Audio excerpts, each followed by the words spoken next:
আসসালামু আলাইকুম। বিবিসি আন্তর্জাতিক বিশ্ব সংবাদে আপনাকে স্বাগত। শুরুতে সংবাদ শিরোনাম, পরে বিস্তারিত।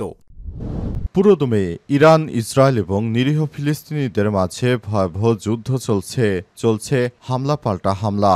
এরই মাঝে আমাদের হাতে এসে পৌঁছেছে যুদ্ধের সর্বশেষ গুরুত্বপূর্ণ সবথেকে তাজা আপডেট সংবাদ আপনাদের জানিয়ে দিব। প্রথমেই জানাবো, 10 লাখ ফিলিস্তিনিকে আটকে রেখে নির্যাতন ইসরায়েলের দখল নীতির মেরুদণ্ড, বলছে মার্কিন সংস্থা। 1967 সাল থেকে এখন পর্যন্ত 10 লাখ ফিলিস্তিনিকে আটকে নির্যাতন করছে ইহুদিবাদী ইসরায়েল। আজ যুক্তরাষ্ট্র থেকে এই অভিযোগ করা হয়েছে। এরপর জানাবো, গাজায় ইসরায়েলি হামলায় নিহত 101 জন, সহায়তা নিতে যান 51 জন। আজ গাজায় ইসরায়েলি বাহিনীর ব্যাপক হামলায় কমপক্ষে নতুন করে 101 জন ফিলিস্তিনি নিহত হয়েছে, যাদের মধ্যে 51 জনই খাবারের জন্য অপেক্ষা করছিল। তাদেরকে ত্রাণ দেওয়ার কথা বলে গুলি করে হত্যা করেছে ইহুদিবাদীরা। এদিকে গাজার বাসিন্দাদের নিরাপত্তা চান ডোনাল্ড ট্রাম্প। মার্কিন প্রেসিডেন্ট ডোনাল্ড ট্রাম্প বলেছেন, গাজা উপত্যকার মানুষের জন্য নিরাপত্তা চান তিনি। ট্রাম্প গাজার নিয়ন্ত্রণ নিতে চান কিনা সাংবাদিকদের এমন প্রশ্নের জবাবে তিনি বলেছেন, আমি চাই গাজার মানুষ নিরাপদে থাকুক, তারা নরকের মধ্য দিয়ে যাচ্ছে। খবর বার্তা সংস্থা আনাদুলুর। এদিকে সংঘাতের পর 2 অঞ্চল ছাড়া আকাশসীমা খুলে দিল ইরান।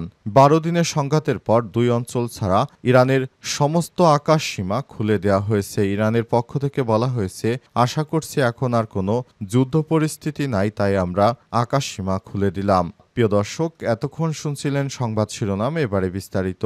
তবে তার আগে বন্ধুরা, অনুরোধ থাকবে এই সংবাদটিতে একটি লাইক দিন। এই চ্যানেলে আপনি নতুন হয়ে থাকলে আমাদের সংবাদটি দেখতে দেখতে চ্যানেলটি সাবস্ক্রাইব করে রাখুন। কমেন্ট করে বন্ধুরা আপনার মূল্যবান মতামত জানিয়ে দিন আপনি বিশ্বের কোন দেশ থেকে বা বাংলাদেশের কোন স্থান থেকে আমাদের সংবাদটি দেখছেন এবং শুনছেন।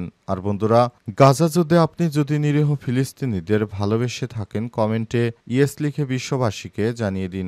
সংবাদটি আপনার সোশ্যাল মিডিয়া ফেসবুকে শেয়ার করে বন্ধুদেরও দেখার সুযোগ করে দিন। এবারে বিস্তারিত। গণতন্ত্রের পক্ষের শক্তিকে সজাগ থাকতে হবে বললেন রুহুল কবির রিজভী। চাঁদাবাজি, দখলবাজির সঙ্গে বিএনপির কোনো অঙ্গ সংগঠনের নেতাকর্মীদের জড়ানো চলবে না। মানুষ যেন বিএনপির কাছ থেকে ন্যায় বিচার পায়, তারা যেন কোনো বিষয় ব্যথিত না হয়। আমরা যারা গণতন্ত্রের পক্ষের শক্তি, আমাদেরকে সজাগ থাকতে হবে। আজ রংপুর নগরীর গ্র্যান্ড হোটেল মোড়ে দলীয় কার্যালয়ের স্বেচ্ছায় রক্তদান ও ব্লাড গ্রুপিং কর্মসূচিতে প্রধান অতিথির বক্তব্যে বিএনপির সিনিয়র যুগ্ম মহাসচিব অ্যাডভোকেট রুহুল কবির রিজভী আহমেদ এসব কথা বলেছেন। রিজভী বলেছেন, এখন আনুপাতিক ভোটের কথা বলা হচ্ছে।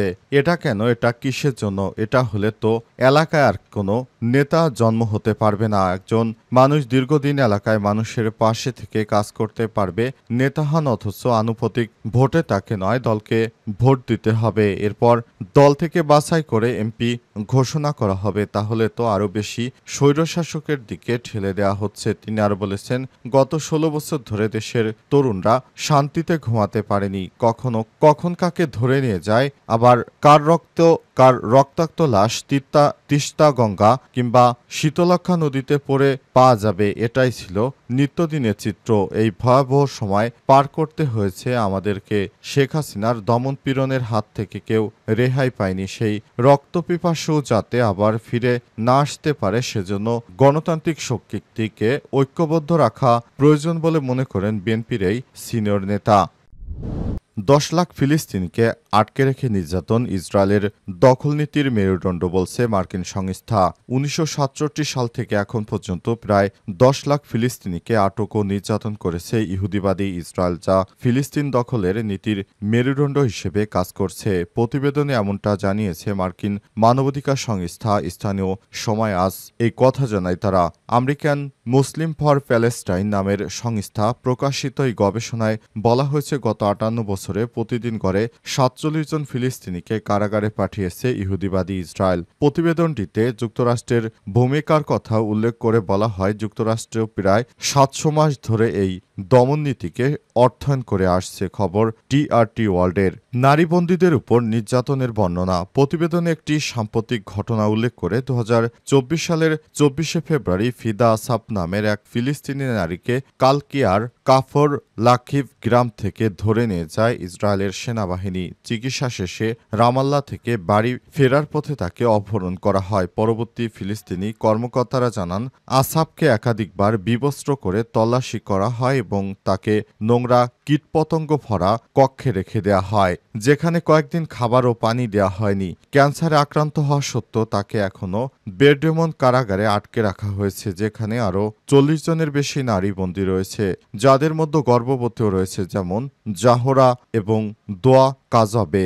এদেরকেও চরম নির্যাতন ও চিকিৎসার অবহেলার মুখে ফেলে রাখা হয়েছে। প্রতিবেদনে বলা হয়েছে 2025 সালের মে মাস পর্যন্ত ইসরায়েলি কারাগারে 10,068 ফিলিস্তিনি বন্দী রয়েছে। এদের মধ্যে 1,455 জন দণ্ডপ্রাপ্ত, 3,190 জন বিচার প্রক্রিয়ার অপেক্ষায়, 3,577 জন কোনো অভিযোগ ছাড়াই অ্যাডমিনিস্ট্রেটিভ ডিটেনশনে আটক রয়েছে। এখনও নিরীহ ফিলিস্তিনিদেরকে অন্যায়ভাবে তারা হত্যা চালিয়ে যাচ্ছে। গাজায় ইসরায়েলি হামলায় নিহত 101, সহায়তা নিতে যান 51 জন। আজ মধ্যরাত থেকে গাজায় ইসরায়েলি বাহিনীর হামলায় কমপক্ষে 101 জন ফিলিস্তিনি নিহত হয়েছে, যাদের মধ্যে 51 জন সহায়তা নেওয়ার জন্য অপেক্ষা করছিলেন। সংবাদ মাধ্যম আল জাজিরার এক তদন্ত প্রতিবেদন থেকে দেখা গেছে, 18 মার্চ থেকে ইসরায়েলি সেনাবাহিনীর জোরপূর্বক উচ্ছেদের নির্দেশনার কারণে দক্ষিণ গাজার খান ইউনুস শহরের 83.50% এলাকা থেকে ফিলিস্তিনিদের সরিয়ে দেওয়া হয়েছে। জাতিসংঘে অধিকৃত ফিলিস্তিনি ভূখণ্ডে মানবাধিকার বিষয়ক বিশেষ র্যাপোর্টিয়র ফ্রান্সেসকা আলবানিস বিশ্ব সম্প্রদায়কে ইসরায়েলের উপর পূর্ণ অস্ত্র নিষেধাজ্ঞা আরোপ ও বাণিজ্য ও আর্থিক সম্পর্ক ছিন্ন করার আহ্বান জানিয়েছেন। তিনি গাজায় ইসরায়েলের অভিযানকে গণহত্যামূলক অভিযান বলে অভিহিত করেছেন। এছাড়াও দক্ষিণ গাজার আল মাওয়াশি এলাকায় তাঁবুতে হামলায় 13 জন নিহত হয়েছে। গাজা শহরের পশ্চিমে মুস্তফা হাফেজ স্কুলে বাস্তুচ্যুত মানুষদের আশ্রয়কেন্দ্র লক্ষ্য করে ইহুদিবাদী ইসরায়েল হামলা চালিয়েছে। এতে 16 জন নিহত হয়েছে এবং আরও অনেকেই আহত হয়েছে। সেখানে আশ্রয় নেওয়া আহমেদ মনসুর নামের এক ব্যক্তি বলেছেন, ভোরে ঘুম থেকে ভয়ঙ্কর বোমাবর্ষণের শব্দে উঠি, মনে হচ্ছিল ভূমিকম্প হচ্ছে। অনেকেই বলছে ড্রোন হামলা হচ্ছে, কিন্তু শব্দ এত তীব্র এবং এত ভয়ঙ্কর ছিল যে কানের তালা লেগে যাচ্ছিল। ক্ষেপণাস্ত্রের আঘাতে আমাদের সমস্ত কিছু আগুনে জ্বলে পুড়ে যাচ্ছিল। অবস্থায় আমরা আল্লাহকে ডাকা ছাড়া আর কোনো বিকল্প পথ পাচ্ছি না। গাজার বাসিন্দাদের নিরাপত্তা চান ডোনাল্ড ট্রাম্প। মার্কিন প্রেসিডেন্ট ডোনাল্ড ট্রাম্প বলেছেন, গাজা উপত্যকার মানুষের জন্য নিরাপত্তা চান তিনি। ট্রাম্প গাজার নিয়ন্ত্রণ নিতে চান, কিন্তু সাংবাদিকদের এমন প্রশ্নের জবাবে তিনি বলেছেন, আমি চাই গাজার মানুষ নিরাপদে থাকুক, তারা নরকের মধ্য দিয়ে যাচ্ছে। খবর বার্তা সংস্থা আনাদুলুর। গত ফেব্রুয়ারিতে গাজার মালিকানা নেওয়ার প্রস্তাব দিয়েছিলেন মার্কিন প্রেসিডেন্ট ডোনাল্ড ট্রাম্প। বিশ্বজুড়ে বিভিন্ন দেশ এই পরিকল্পনা ব্যাপকভাবে প্রত্যাখ্যান করেছিল। তবে ট্রাম্প গত 3 মাস ধরে মাঝে মধ্যে এই প্রস্তাব উপস্থাপন করে চলেছেন। চলতি সপ্তাহের শুরুতে ট্রাম্প বলেছিলেন, তিনি আশা করেন যে আগামী সপ্তাহে যে কোনো সময় গাজায় যুদ্ধবিরতি কার্যকর করা হবে। আগামী সপ্তাহে ওয়াশিংটনে প্রেসিডেন্ট ট্রাম্পের সঙ্গে ইসরায়েলের প্রধানমন্ত্রী বেঞ্জামিন নেতানিয়াহুর বৈঠক হওয়ার কথা রয়েছে। বৈঠকে গাজা এবং ইরান নিয়ে আলোচনা করবেন তারা।